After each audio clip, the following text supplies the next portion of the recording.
Bonjour à toutes et à tous. Un encouragement pour aujourd'hui. J'aimerais vous parler du verset Matthieu 6, 33.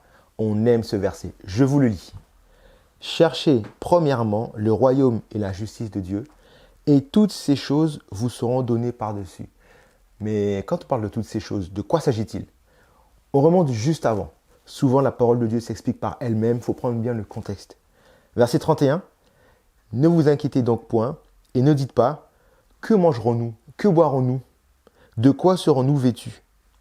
Car toutes ces choses, ce sont les païens qui les recherchent. Votre Père Céleste sait que vous en avez besoin. Verset 34, il nous redit encore, ne vous inquiétez donc pas du lendemain, car le lendemain aura soin de lui-même. On aime ce verset, on aime en parler. Mais il ne s'agit pas juste de dire que Dieu prend soin de ses enfants. Il ne s'agit pas juste de dire que Dieu est en contrôle et que c'est bon, je suis tranquille, je ne réfléchis pas, Dieu est en contrôle. Non, il y a deux aspects à voir ici. Le premier aspect, c'est chercher premièrement le royaume et la justice de Dieu. Ça veut dire que notre part à nous, c'est de donner la priorité à Dieu. Oui, nous avons une vie.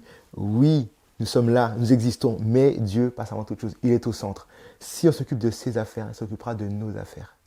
Le deuxième point que j'aimerais soulever avec vous, c'est que quand on regarde ce passage dans sa globalité, juste avant, il nous parle un peu des oiseaux.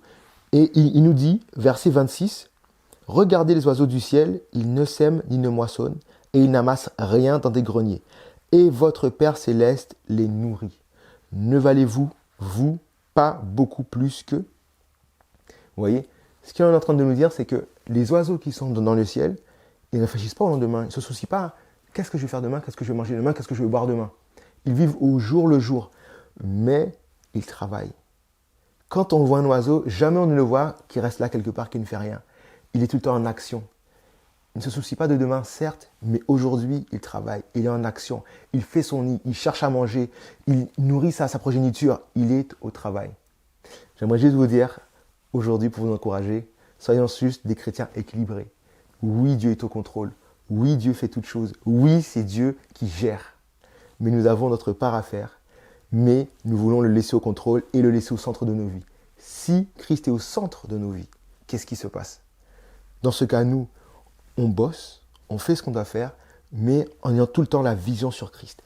J'ai la vision sur Jésus-Christ. Je suis focus sur Jésus-Christ, focus sur sa parole. Et en fait, je ne suis plus en train de vivre pour moi-même, mais je vis pour le royaume et pour la justice de Dieu. Et là, Dieu sait qu'il peut m'utiliser.